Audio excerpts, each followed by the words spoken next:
In the 1930s, there was an interesting conversation between the greatest Indian poet and philosopher Tagore and the greatest German scientist Einstein. The conversation centered on the idea of reality, truth, and beauty. Einstein believed in an objective reality outside the human, while Tagore insisted on the subjective interpretation of reality. To boil it down, Einstein believed in the old theory of physics, solid matter existing with or without humans, while Tagore was alluding to the mysterious theory of quantum physics, that our perception or observation of matter is never really objective. The conversation illustrated the differences in Eastern and Western ways of thinking about reality, one more pragmatic while the other more spiritual. Now let's look at the typical hero in the East and West. A Western hero wants to change the world to make it better for himself and those around him, while an Eastern hero wants to change himself. Western superheroes fight evil to restore justice, peace, correct the incorrect,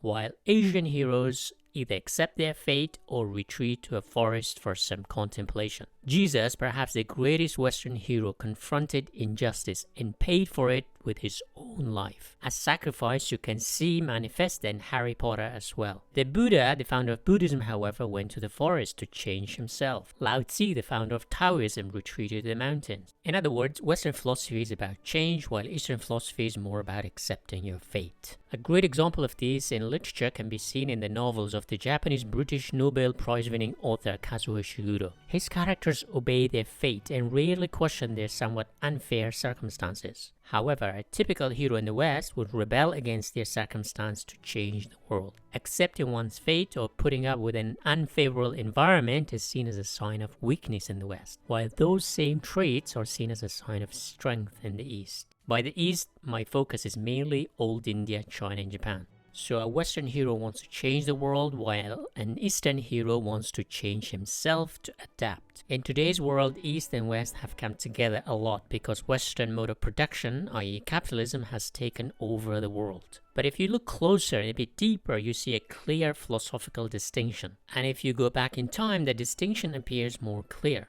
Why has Eastern philosophy's main focus been on mental well-being, happiness, and spirituality and community, while Western philosophy's main focus has been physical well-being, rational science, technology, materialism, and individualism? Of course, this is a broad generalization, as there are so many philosophers on either side who are exceptions to the rule. But generally speaking, the main distinction is spiritualism versus materialism, community versus individualism. So in this video, I'll look at some of the answers, but also give more detail about the differences between Eastern and Western philosophy. Does the climate, terrain, and the soil have anything to do with it? Are merchants more concerned with materialism and farmers more with spirituality? Western philosophy, as we know, has its roots in ancient Greece and later in Rome. The Greeks and Romans were influenced by other civilizations such as the Egyptians and the Babylonians. But there are very little or no written records of an organized philosophy prior to the Greeks. Eastern philosophy has its roots in Indian civilization and the Chinese civilization. If you look at their geographies, Greece is made up of some islands between the Mediterranean Sea and the Black Sea, so large bodies of water sandwiching the land areas. So if you want to move around, all you need is a boat and you could hop from island to island. This allows much smoother way to move things around. There's less friction on water than land. The ancient Greeks heavily relied on imported food due to its soil not being very fertile. As a result, the Greeks relied on trades which brought goods from Egypt, Mesopotamia, Central Europe, and more. But with this commodity trade also came ideas and knowledge, so the region was a hub of cultural, scientific, and technological exchange. This promoted a more rational discourse which allowed the Greeks to develop a more sophisticated science. For example, Euclid's Elements is the oldest science book, which I'm sure was influenced by the Egyptians, the Babylonians, and the Phoenicians. Pythagoras developed his mathematics. Aristotle studied all kinds of things, including animals. In fact, the first Greek philosopher, Thales, was an olive merchant himself, who based his philosophy on water being the most important thing in the world. He famously predicted that good weather, i.e. lots of rain, produced lots of olives, so he got very rich. So the Greeks relied on trade, which allowed the exchanges of ideas and practical sciences. Indian and Chinese civilizations, however, are more centered around rivers and mountains. In other words, quite different from ancient Greece. India and China were blessed by its many rivers that brought amazing soil from the Himalayas, so their agricultural economy could sustain a huge population and big cities, making China and India mostly self-sufficient. Trade with other peoples was a plus but not essential. China's Yellow and Yangtze rivers and ancient India's Indus and the Ganges rivers are all stored in the snowy mountains of Himalayas and traverse thousands of kilometers, which bring the fertile soil. It's no surprise that both India and China relied on a crop that is incredibly water thirsty, rice. It's also no surprise that Sadhguru, the greatest Indian guru in the world today, has a simple message: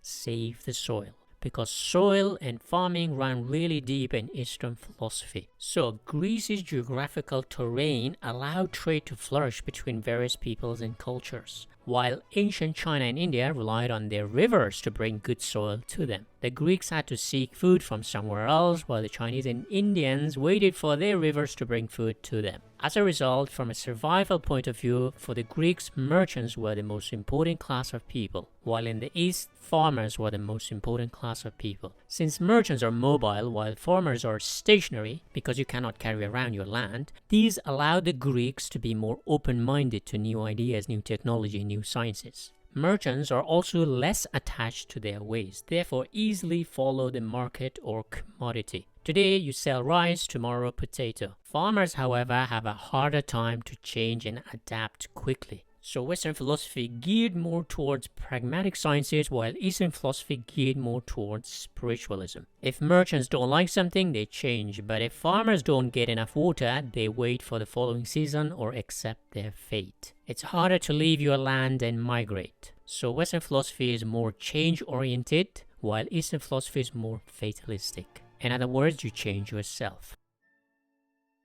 Climate also plays a role. India and China tend to be warmer throughout there, so it makes sense to be in here and now, which Buddhism teaches. Also, seasons play a predictable pattern every year, and people live a more cyclical life. Monsoon comes every year. Rivers flood at a specific time of the year. In a way, it was very similar to the Egyptian way of life around the River Nile. Of course, when you rely on a river, you also experience great famines, but they come every few years or decades. The Greeks navigated the seas where you're for the most part in control of where you're going.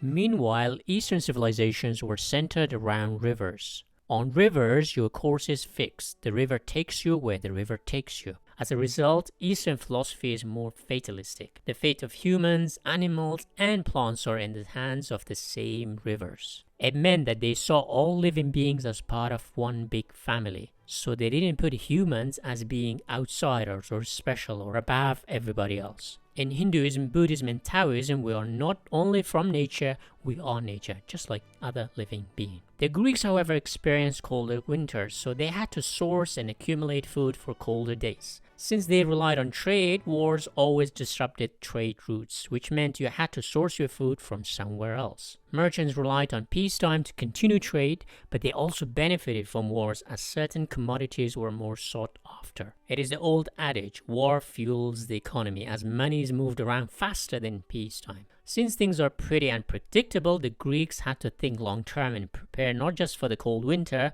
but for the future in case of warfare. Future became the most important time, not here now, but next month, next year. You couldn't afford to be here now like a Zen Buddhist. So this long-term or linear perception of time became the dominant way of looking at the world among the Greeks. A famous example is Aristotle's teleological philosophy that everything has a purpose, usually a single destination in the future. Western philosophy also, through an exchange with the Middle Eastern religions like Judaism, Christianity, and later Islam, came to understand that humans were separate from the animal kingdom. We are kicked out of the Garden of Eden, punished for our mistakes. As a result, you try to compensate for your past mistakes. You want to correct the incorrect. What do? You fight for causes. If you look at literature, heroes are often people who have sinned or made terrible mistakes. To redeem themselves, they fight injustice. One way to fight for injustice is to make other people's life better, often materially. You study the world, you invent new technology to make life easier for others. Eastern philosophers were not looking for material comfort, but more for mental and spiritual comfort. Buddha and Lao Tzu left the city and their spiritual quest and went to the mountains and forests. Solitude allows you to seek answers inside you, not on the outside. Even today, most Buddhist temples in India, Japan, and China are located in the mountains and forests, away from the crowd, so people can get away from other people. The core doctrine of Buddhism is that material comfort doesn't make you happy in the long run. The Greeks, however, gathered in the city to debate and dialogue, like Socrates, who would walk around on the streets of Athens asking people questions, while others established schools like Plato's Academy or Aristotle's Lyceum. Western philosophy relied on dialogue and exchange, like merchants do, to flourish, learn, and improve. The West built universities, churches, and schools in the middle of town and villages so everyone could come, not some remote temples that nobody could go to. In Eastern philosophy, you don't force your will on nature to control or change it, but you try to flow with nature. Since both India and Chinese civilization were centered around rivers, often river flow is seen as nature's way, in which you don't resist or remove obstacles in your way, but move around those obstacles. In other words, you change yourself, not the outside world. A good example is Indian traffic moves around an obstacle, be it a cow or an accident. While in the West, a small accident on the road brings everything to a halt. So Eastern philosophy tells you to be more fluid, flexible like yoga, and less rigid. But Western philosophy relies on manipulating nature through science and technology to make life easier for humans. As a result, we live in a very comfortable period in history. Millions of people couldn't survive to adulthood, but today, child mortality is at its lowest in history. People live longer, healthier. But this also has negative consequences for other species on Earth, as the more comfortable we are, the harder it becomes for some other species in some areas.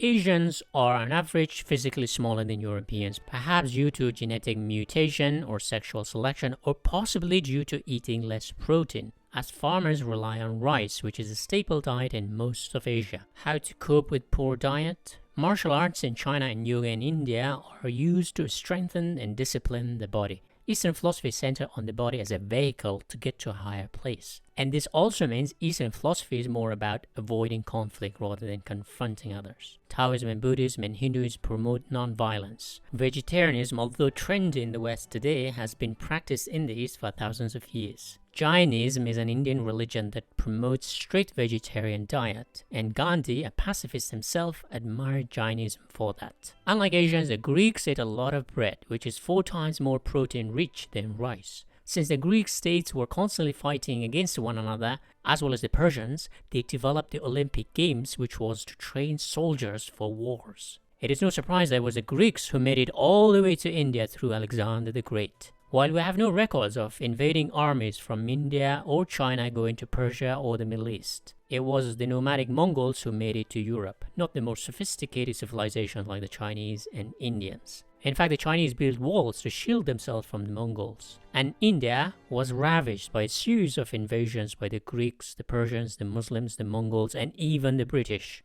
Why? Eastern philosophy is less centered on conquering the world, but conquering yourself. For example, Buddhism is centered on the inner conflict of fighting or resisting your own desires. If you focus on your inner conflict, you are less likely to engage in an external physical conflict such as tribal or ideological. In Hindu yogi teaching, your soul is the real you, while your physical body is acquired through food you put in your mouth. Not just that, you also acquire your ego or the sense of self through impressions and experiences with others. So your soul is permanent and your body and ego are temporary, fleeting, and acquired. Now, Einstein versus Tagore conversation on the nature of reality makes sense. Einstein sees an external world, while Tagore sees everything internal. In other words, yogi philosophy is based on the pursuit of becoming one with the universe. Quantum physics has a similar theory that as soon as you observe something, you change it. In other words, we are not separate from the world or universe, we are with the universe. The world is not outside us, but we are the universe. It's inside us. So yoga is one way to tap into or get closer to your universal soul by taming your body and ego and desires. The idea is to let your soul control you, not your body control your soul. Eastern philosophy is based on negation of self, while Western philosophy is firmly rooted in the idea of the individual self. As a result of this, the East tends to be more communitarian, where the individual is less important than the community or the universe, while the West tends to be more individualistic. Buddhism's core philosophy is to remove the self to ease suffering. Wanting or desiring is seen as negative because you are feeding the ego. The Greeks are more of a merchant's mentality to grow more profit and become wealthier and wealthier. merchants are more focused on material success and less concerned with the spiritual side of life. As a result, it was the Greeks who developed a more rational scientific method to understand the material world. This scientific method allowed objectivity, which meant that Greek scholars could disagree with their mentors. Even thinkers like Plato openly disagreed with his teacher Socrates, and Aristotle questioned Plato. In the East, however, openly questioning your teacher was and still is a form of disrespect. Instead of finding flaws in those older than you, you're supposed to respect. This is especially important in Confucianism. Sensei is someone you do not challenge. Western philosophy makes a distinction between good and evil as almost separate entities and separate individuals or even groups. Often in warfare, the enemy is seen as evil to motivate your soldiers to die in defense of good. This is true on both sides. So once you assign goodness with one way of seeing the world, the opposite of that is naturally bad or even evil. This battle of good against evil allows progress. Those victorious can claim goodness. In the East, however, both good and bad are seen as more psychological and less ideological. So good and bad are one or two sides of the same coin. The yin and yang in Taoism means every person has dark and light, good and evil built in them. Good and evil coexist, so no matter how much a society progresses, it doesn't change the core yin-yang existence. We as humans are neither good nor bad, but a bit of both. Our job is to understand this so we keep a good balance between the two forces. I think the most fundamental difference between Eastern and Western philosophy is the idea of linear progress in the West versus a cyclical notion in the East, especially in Indian philosophy. The Greeks believed in progress. Socrates developed his questioning method of getting to the objective truth. Plato introduced the idea of perfection,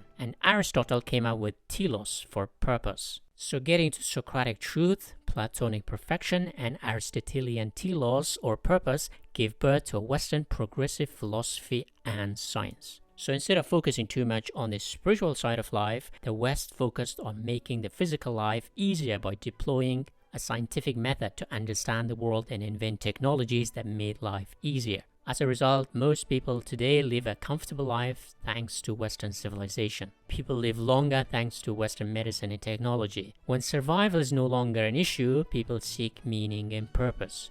So Eastern philosophy plays a major role in bringing inner peace for millions of people in the East as well as in the West who seek meaning beyond material comfort. So to sum up, climate, terrain, and food impacted how the East and West prioritized philosophical understanding of the world. The Greeks relied on merchants and trades, so the priority went to practical sciences and rationality. While in the East, farming allowed big cities to flourish and people live longer. As a result, philosophers were seeking happiness, not physical comfort. Life expectancy also grew in the East, which allowed more reflection in old age. When young, people seek success, but in old age, people search for meaning. Next, I'll discuss the Greek trio of Socrates, Plato, and Aristotle by looking at their similarities and differences.